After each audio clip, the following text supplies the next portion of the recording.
നമസ്കാരം, ഋഷിപ്രോക്തം ചാനലിലേക്ക് ഏവർക്കും ഹൃദ്യമായ സ്വാഗതം. ഇന്നും നമുക്ക് മുദ്ര സംബന്ധമായിട്ടുള്ള ഒരു കാര്യത്തെ പരിശോധിക്കാം. ഹസ്തമുദ്രകളിലൂടെ എല്ലാവർക്കും ആശ്വാസമുണ്ട് എന്നറിയുന്നതിൽ വളരെ സന്തോഷമാണ്. ഒരുപക്ഷെ ജ്യോതിഷത്തെക്കാൾ ഉപരിയായിട്ട് എന്നെ വിളിക്കുന്നവരിൽ അധികവും മുദ്രകളുടെ പ്രയോജനം ലഭിക്കുന്നവരാണ്. മുദ്രകളെ കുറിച്ചുള്ള വീഡിയോകൾക്ക് അധികം വ്യൂസ് ഒന്നും ഇല്ലെങ്കിൽ പോലും കൂടുതൽ ആൾക്കാരുടെ റെസ്പോൺസ് വരുന്നത് അതിൽ നിന്നാണ്. ഒരുപാട് പേർക്ക് പ്രയോജനം ഉണ്ടാകുന്നുണ്ട് എന്ന് പറഞ്ഞ് വിളിക്കാറുണ്ട്. അത് എനിക്ക് സന്തോഷം തരുന്നതാണ്. അതുകൊണ്ട് തന്നെയാണ് ബുദ്ധിമുട്ടി ഈ വീഡിയോ ചെയ്യുന്നതിന്റെ പ്രയോജനങ്ങള് ഫലത്തിൽ വ്യൂസിൽ ലഭിക്കുന്നില്ല എങ്കിൽ പോലും പിന്നെ കൂടുതലായിട്ട് ഞാൻ വീഡിയോ ചെയ്യുന്നത്. അപ്പൊ ഇന്നും നമുക്ക് ഒരു മുദ്ര പ്രയോജനകരമാകുന്ന രീതിയിലുള്ള ഒരു വീഡിയോ ചെയ്യാം. ഇന്ന് ഞാൻ നിങ്ങൾക്ക് പരിചയപ്പെടുത്തുന്നത് പ്രോസ്റ്റേറ്റ് സംബന്ധമായിട്ടുള്ള രോഗത്തിൽ നിന്ന് രക്ഷ നേടാനുള്ള മുദ്രകളെയാണ് പരിചയപ്പെടുത്തുന്നത്. പുരുഷന്മാർക്കുണ്ടാകുന്ന രോഗമാണ് പ്രോസ്റ്റേറ്റ്. അതിനെക്കുറിച്ചൊന്നും കൂടുതലായിട്ട് ഞാൻ നിങ്ങൾക്ക് പറയുന്നില്ല. നിങ്ങൾക്ക് ഏവർക്കും ഒരുപക്ഷെ അറിയാവുന്ന കാര്യമാണ്. പ്രോസ്റ്റേറ്റ് ഗ്രന്ഥിയുമായിട്ട് ബന്ധപ്പെട്ടിട്ട് രോഗങ്ങൾ ഉള്ളത് ചിലപ്പോൾ അത് നിർണായകമായേക്കാം, അപകടകരമായേക്കാം. മുദ്രകൾ ചെയ്യുന്നതിലൂടെ ഏതൊരു ശാരീരിക അവസ്ഥയിൽ ഇരിക്കുന്ന ആൾക്കും അതിൽ നിന്ന് രക്ഷ നേടാനായിട്ട് സാധിക്കും. വളരെ ഫലപ്രദമാണ്. നിരവധി ആൾക്കാർക്ക് അത് പ്രയോജനം ചെയ്തിട്ടുണ്ട്.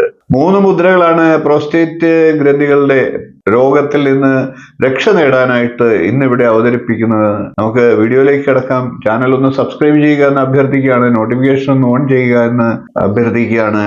പ്രോസ്റ്റേറ്റ് ഗ്രന്ഥികൾ രോഗാവസ്ഥയിലുള്ളവർക്ക് ചെയ്യാവുന്ന 3 ഹസ്തമുദ്രയെ നമുക്ക് പരിചയപ്പെടാം. അപാനമുദ്ര, പൃഥ്വിമുദ്ര, മഹാതൃക് മുദ്ര. ഈ 3 മുദ്രകളാണ് പ്രോസ്റ്റേറ്റ് ഗ്രന്ഥിയുടെ ആരോഗ്യത്തിനായിട്ട് നമുക്ക് ചെയ്യാവുന്നത്. ആദ്യം അപാനമുദ്രയാണ് ചെയ്യേണ്ടത്. അപാനമുദ്ര നിങ്ങൾക്ക് ഏവർക്കും അറിയാം, ഏറ്റവും പ്രധാനപ്പെട്ട മുദ്രകളിൽ ഒന്നാണ്. അപാന പ്രാണന്റെ മുദ്രയാണ്. വളരെ എളുപ്പത്തിൽ നമുക്ക് ചെയ്യാം.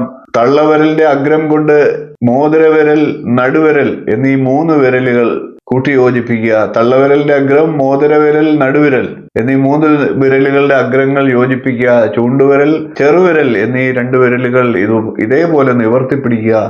2 കൈയിലും ഇപ്രകാരം ചെയ്യുക.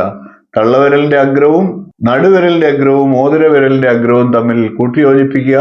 മറ്റു 2 വിരലുകളും ഇതേപോലെ നിവർത്തി പിടിക്കുക. ഇങ്ങനെയാണ് നമുക്ക് അപാനമുദ്ര ചെയ്യേണ്ടത്. നിരവധിയായിട്ടുള്ള രോഗങ്ങൾക്ക് വളരെ ഉപകാരപ്രദമാണ് ഈ മുദ്ര. അപാനമുദ്ര 15 മിനിറ്റ് ചെയ്യുക. അതിനുശേഷം നമുക്ക് അടുത്ത മുദ്രയിലേക്ക് കടക്കാം. അടുത്ത മുദ്ര പൃഥ്വിമുദ്രയാണ്. പൃഥ്വിമുദ്ര ചെയ്യേണ്ടത് ഇപ്രകാരമാണ്. മോതിരവിരലിന്റെയും തള്ളവിരലിന്റെയും അഗ്രങ്ങൾ തമ്മിൽ ഇപ്രകാരം കൂട്ടിയോജിപ്പിക്കുക. ചൂണ്ടുവിരൽ, നടുവിരൽ, ചെറുവിരൽ ഈ 3 വിരലുകൾ ഇപ്രകാരം നിവർത്തി പിടിക്കുക. ഒന്നുകൂടെ നോക്കാം. മോതിരവിരലിന്റെ അഗ്രം തള്ളവിരലിന്റെ അഗ്രവുമായി യോജിപ്പിക്കുക. മറ്റു 3 വിരലുകളും നിവർത്തി പിടിക്കുക. പൃഥ്വി എന്നാൽ ഭൂമി എന്നാണ്. ഭൂമി തത്വത്തെ നമ്മുടെ ശരീരത്തിൽ സന്തുലിതമാക്കാനാണ് ഈ മുദ്ര ചെയ്യുന്നത്. പൃഥ്വി മുദ്രയും 15 മിനിറ്റ് ചെയ്യുക. അതിനുശേഷം മഹാതൃക് മുദ്ര എന്ന മുദ്രയെ ചെയ്യുക. തൃക് എന്നാൽ അരക്കെട്ട് എന്നാണ് അർത്ഥം. ഈ മുദ്ര പുരുഷന്മാർക്ക് പ്രോസ്റ്റേറ്റ് ഗ്രന്ഥിക്ക് ആരോഗ്യം നൽകുമ്പോൾ സ്ത്രീകൾക്കും ഇത് ഗുണപ്രദമാണ്. മഹാതൃക് മുദ്ര എങ്ങനെയാണ് ചെയ്യേണ്ടതെന്ന് നോക്കാം. ഇത് 2 തരത്തിൽ ചെയ്യാവുന്നതാണ്. തള്ളവിരലുകളുടെ അഗ്രങ്ങൾ തമ്മിൽ ഇപ്രകാരം കൂട്ടി യോജിപ്പിക്കുക. ചൂണ്ടുവിരലും നടുവിരലും ഇപ്രകാരം നിവർത്തി പിടിക്കുക. അതിനുശേഷം മോതിരവിരൽ ഇപ്രകാരം അഗ്രങ്ങൾ തമ്മിൽ യോജിപ്പിക്കുക. അത് തള്ളവിരലിന്റെ മുകളിലായി ഇപ്രകാരം വയ്ക്കുക. അതിനുശേഷം ചെറുവിരലിന്റെ അഗ്രങ്ങൾ തമ്മിൽ യോജിപ്പിക്കുക. ഇപ്രകാരം നമുക്ക് മഹാതൃക് മുദ്രയെ ചെയ്യാവുന്നതാണ്. തള്ളവിരലുകളുടെ അഗ്രങ്ങൾ തമ്മിൽ യോജിപ്പിക്കുക. ചൂണ്ടുവിരൽ, നടുവിരൽ ഇപ്രകാരം നിവർത്തി പിടിക്കുക. മോതിരവിരലിന്റെ അഗ്രങ്ങൾ തമ്മിൽ കൂട്ടി യോജിപ്പിക്കുക. അത് തള്ളവിരലിന്റെ മുകളിലായിട്ട് ഇപ്രകാരം വയ്ക്കുക. അതിനുശേഷം ചെറുവിരലുകളുടെ അഗ്രങ്ങൾ തമ്മിൽ ഇപ്രകാരം യോജിപ്പിക്കുക. ഇങ്ങനെ നമുക്ക് മഹാതൃക് മുദ്ര 1ാമത്തെ വിധത്തിൽ ചെയ്യാവുന്നതാണ്.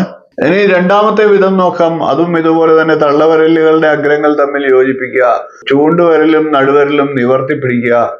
അതിനുശേഷം ചെറുവിരലിന്റെ അഗ്രങ്ങൾ തമ്മിൽ യോജിപ്പിക്കുക. ചെറുവിരലിന്റെ അഗ്രങ്ങൾ തമ്മിൽ യോജിപ്പിച്ചതിന് ശേഷം അത് തള്ളവിരലിന്റെ മുകളിലായിട്ട് ഇപ്രകാരം വയ്ക്കുക. അതിനുശേഷം മോതിരവിരലുകളുടെ അഗ്രങ്ങൾ തമ്മിൽ യോജിപ്പിക്കുക. ഇപ്രകാരം മുകളിലേക്ക് വരുന്ന രീതിയിൽ നിവർത്തി പിടിക്കുക. ഇപ്രകാരമാണ് മഹാതൃക് മുദ്ര 2ാമത്തെ വിധം ചെയ്യേണ്ടത്. ചെറിയൊരു വ്യത്യാസം മാത്രമാണ് ഉള്ളത്. തള്ളവിരലുകളുടെ അഗ്രങ്ങൾ തമ്മിൽ ഇപ്രകാരം 2 രീതിയിലും അഗ്രങ്ങൾ കൂട്ടി യോജിപ്പിക്കേണ്ടതാണ്. ചൂണ്ടുവിരലും നടുവിരലും ഇപ്രകാരം നിവർത്തി പിടിക്കേണ്ടതാണ്. 2ന്റെയും ചെറുവിരലുകളുടെയും മോതിരവിരലുകളുടെയും അഗ്രങ്ങൾ തമ്മിൽ ഇപ്രകാരം കൂട്ടി യോജിപ്പിക്കേണ്ടതാണ്. വ്യത്യാസം ഇത്ര മാത്രം: ഒരു രീതിയിൽ ചെയ്യുമ്പോൾ ചെറുവിരലുകൾ തള്ളവിരലിനോട് ചേർത്ത് വയ്ക്കുമ്പോൾ മോതിരവിരൽ മുകളിലേക്ക് ഉയർന്നു നിൽക്കുന്നു. രണ്ടാമത്തെ രീതിയിൽ ചെയ്യുമ്പോൾ മോതിരവിരലുകൾ ഇപ്രകാരം തള്ളവിരലിനോട് ചേർന്ന് നിൽക്കുമ്പോൾ ചെറുവിരൽ ഇപ്രകാരം മുകളിലേക്ക് ഉയർത്തി വയ്ക്കുന്നു. ഇങ്ങനെയാണ് മഹാതൃക് മുദ്ര രണ്ട് രീതിയിലും ചെയ്യുന്നത്. നമുക്ക് ഈ മഹാതൃക് മുദ്ര ഇപ്രകാരം ചെയ്യാം. 15 മിനിറ്റ് മഹാതൃക് മുദ്രയും ചെയ്യുക. 3 മുദ്രകളും കൂടെ 45 മിനിറ്റ് ഒരു ദിവസം കൃത്യമായിട്ട് ചെയ്യുന്ന ഒരാൾക്ക് പ്രോസ്റ്റേറ്റ് ഗ്രന്ഥിയുടെ പ്രശ്നങ്ങളിൽ നിന്ന് രക്ഷ നേടാനായിട്ട് സാധിക്കും. കൂടുതൽ സമയമുള്ളവർക്ക് കൂടുതലായിട്ട് ചെയ്യാം. വളരെ പ്രയോജനമാണ് മുദ്രകളൊക്കെ. സമയമുള്ളവർ ടി വി ഒക്കെ കാണുമ്പോൾ ടി വി ഒക്കെ കണ്ടുകൊണ്ട് ഇരുന്ന് ഈ മുദ്രയെ ചെയ്യാം. നിലത്ത് ചമ്രം പിടഞ്ഞിരുന്നുകൊണ്ടോ ഏതെങ്കിലും യോഗാസനത്തിൽ സ്വസ്ഥമായിട്ടിരുന്നു കൊണ്ടോ ധ്യാനാവസ്ഥയിലോ കണ്ണടച്ച് ധ്യാനമൊക്കെ ചെയ്ത് മന്ത്രങ്ങളൊക്കെ ജപിച്ച് ഈ മുദ്രയും ചെയ്ത് ഇരിക്കുകയാണെങ്കിൽ ഫലം കൂടുതലാണ്. ഇത് പ്രയോജനകരമാകുന്ന രീതിയിൽ നിങ്ങൾ ഉപയോഗിക്കുക. പ്രോസ്റ്റേറ്റ് ഗ്രന്ഥികളുടെ പ്രശ്നം മൂലം സർജറി ഒക്കെ വേണ്ടി വരുന്ന അവസ്ഥയിൽ നിന്ന് ഒരുപക്ഷെ ആദ്യഘട്ടത്തിലാണെങ്കിൽ ഇതിൽ ഈ മുദ്രകൾ ചെയ്തുകൊണ്ട് രക്ഷ നേടാനായിട്ട് സാധിക്കും എന്നുറപ്പാണ്. പഠനങ്ങൾ തെളിയിക്കുന്നുണ്ട്. ഇന്ന് ഞാൻ പരിചയപ്പെടുത്തിയ 3 മുദ്രകളുടെയും പ്രത്യേകം വീഡിയോകൾ ഞാൻ മുൻപ് ഏതാനും വർഷങ്ങൾക്ക് മുമ്പ് വീഡിയോ ചെയ്തിരുന്നു. ആ വീഡിയോ അതിനകത്ത് എല്ലാ വിധത്തിലുമുള്ള ചെയ്യേണ്ട രീതിയും അതിന്റെ പ്രയോജനങ്ങളും എല്ലാം കൃത്യമായിട്ട് പറഞ്ഞിരുന്നു. ആ വീഡിയോകൾ കണ്ടിട്ടില്ലാത്തവർ കാണുക. അത് കൂടുതലായിട്ട് നിങ്ങൾക്ക് അറിവ് നേടുന്നതിന് സഹായിക്കും. ഈ മുദ്രകളുടെയൊക്കെ മറ്റു പ്രയോജനങ്ങളും അതിലൂടെ പറഞ്ഞിട്ടുണ്ട്. പ്രയോജനകരമാണ്. വീഡിയോ കാണുക എന്നൊരിക്കൽ കൂടി അഭ്യർത്ഥിച്ചുകൊണ്ട് ഇന്നത്തെ വീഡിയോ ഞാൻ നിർത്തുന്നു. വീഡിയോ ഇഷ്ടപ്പെട്ടുവെങ്കിൽ ഒന്ന് ലൈക്ക് ചെയ്യുക, ഷെയർ ചെയ്യുക, ചാനൽ ഒന്ന് സബ്സ്ക്രൈബ് ചെയ്യുക, നിങ്ങളുടെ അഭിപ്രായം കമന്റായിട്ട് അറിയിക്കുക. ഇനിയും അടുത്ത ദിവസങ്ങളിൽ ഇതുപോലെ രോഗനിവാരണത്തിന് വേണ്ടി മുദ്രകളെ പ്രയോജനപ്പെടുത്തുന്ന രീതി പരിചയപ്പെടുത്തിക്കൊണ്ട് കൂടുതൽ വീഡിയോകളുമായി കാണാം. നന്ദി, നമസ്കാരം, ശുഭദിനം.